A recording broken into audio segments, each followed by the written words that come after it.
Going to be brewing Stars and Stripes American Pale Ale. Already filled all the water in. This is actually in the old 700ml bottle, not the new 1 litre one. And I'm just going to be, oh, hasn't come off the cap properly. That's great. The seal is not fully undone. Alright, so in this goes.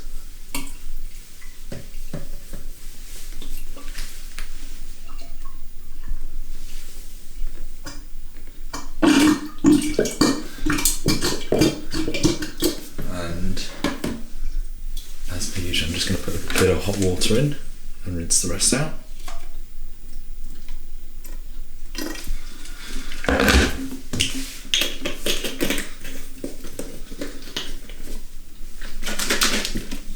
Mix it around.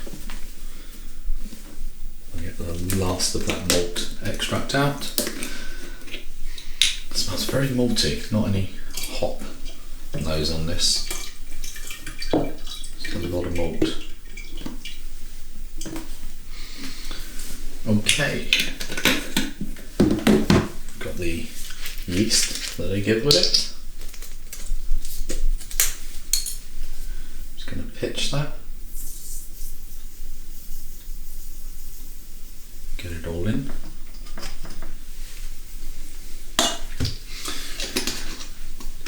And what I'm going to do different is I am going to put the lid on and mix this, but I'm not actually going to put it on the brewing dock. I'm going to just brew it upside down. So I'm just going to have this brewing upside down, but I'm not going to attach the brewing dock to it. Alright, so it's all mixed in. I just need to close the lid over a bit more.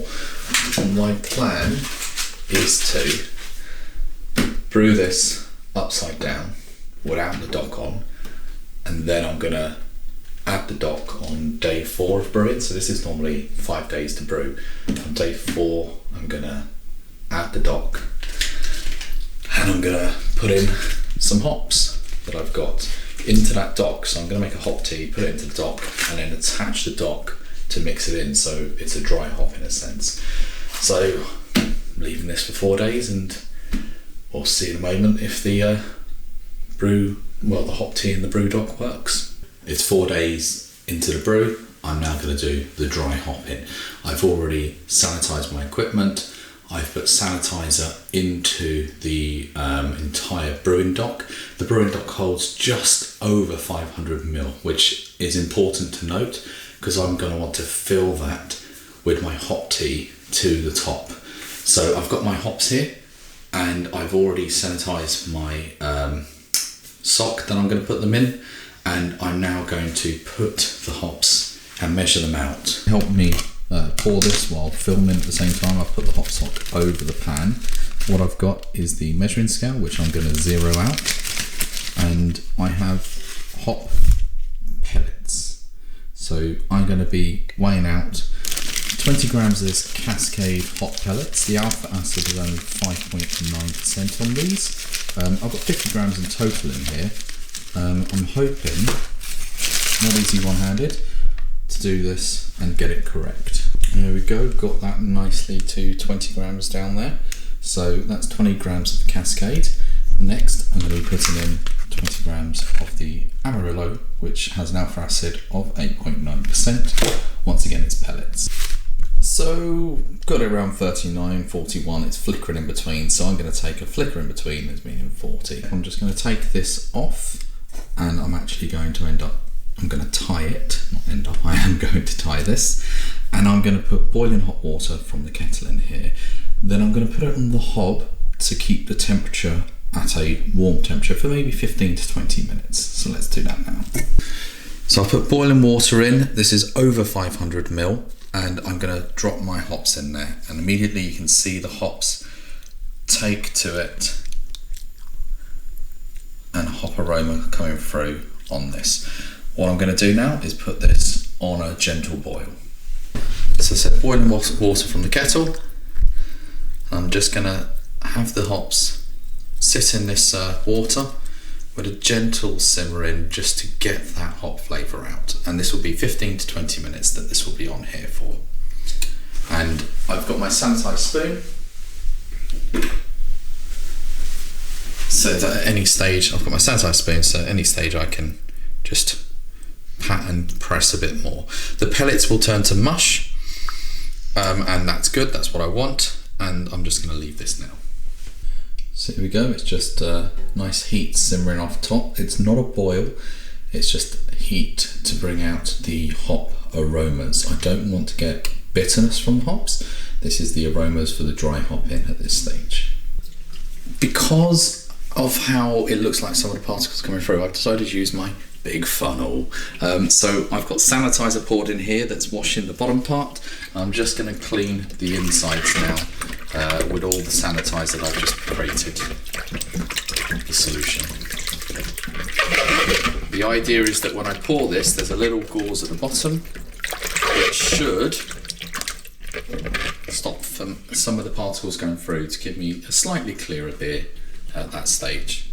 It looks nice. I'm just giving it a press down on all those hop pellets, which have turned to mush now in here, and still got some heat coming off, as you can see with the steam, but this isn't a boil, this is just a gentle simmering.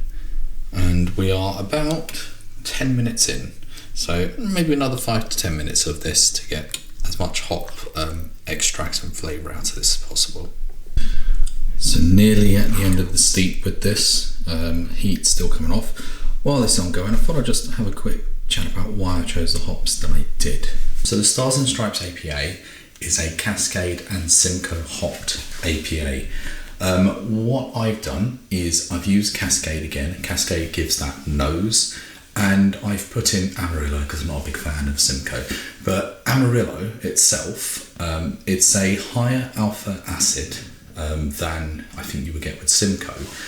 But the idea is that this is going to give it that big hoppy aroma and flavour. Well, flavour actually, I should say. That's more flavour. So Cascade is the aroma, Amarillo is that hop power that you get. I think it's used like Dogfish Head's 90-minute IPA that's really hoppy. This is what they use. They use Amarillo at that stage. It's now been just 20 minutes. Yeah, just come up to 20 minutes. I am going to take my hop sock out.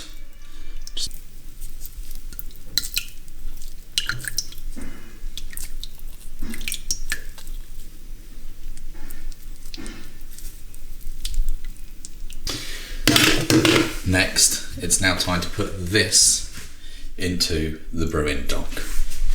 So I've got my sanitised filter here. I'm now going to pour this in and keep an eye on where it all is. So hopefully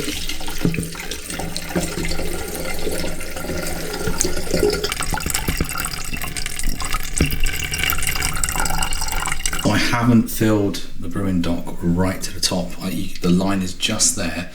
That means there's going to be a bit of oxygen. What I'm perhaps going to do now is boil some water to fill it up to the top here, because I want to make sure that I'm not adding any oxygen into this. I'm just going to top this up now with boiling water to the top of the brewing dock. It doesn't require much. There we go. My Pinter, which has been brewing without the brewing dock, upside down. I'm going to vent it to remove some CO2 at the moment, because I don't want to push this in and have that interact with the CO2 if there's too much. Slowly. All the way round to off, and I'll put it back onto the carbonated. Now, here comes the part of let's see if it works or not. I'm going to have to take my cap off, and I'm going to have to dock this opposite to how I normally docked it before. Let's see how this goes. To line this up now. This is not going to be easy. And the handle keeps coming down, which is not a good sign. Let's see. That's in. That's round. Oh, that's gone on. Alright, now I've got my hop solution, my beer solution. and I'm going to try and mix them a bit. Not something you would normally do. The beer is now mixing with my hop solution. I know I'm agitating all the yeast in here. It's probably going to lead to a longer brew time. The actual solution, by the way, I forgot to mention, I added some sugar to it as well, just to help try and reactivate the yeast. I don't think I added enough though, it was an afterthought. And it has cooled down because it took so long to undo the brewing dock, not the brewing dock, the pressure. So I'm just going to mix this a few times, and I've got a lot of beer in here, so I will still have 5 litres at the end. Alright, I'm going to leave this upside down for a bit, on its back, and then I will turn it round and put it into the brewing dock and leave it for a few more days to go through its brewing. Hope it comes out okay.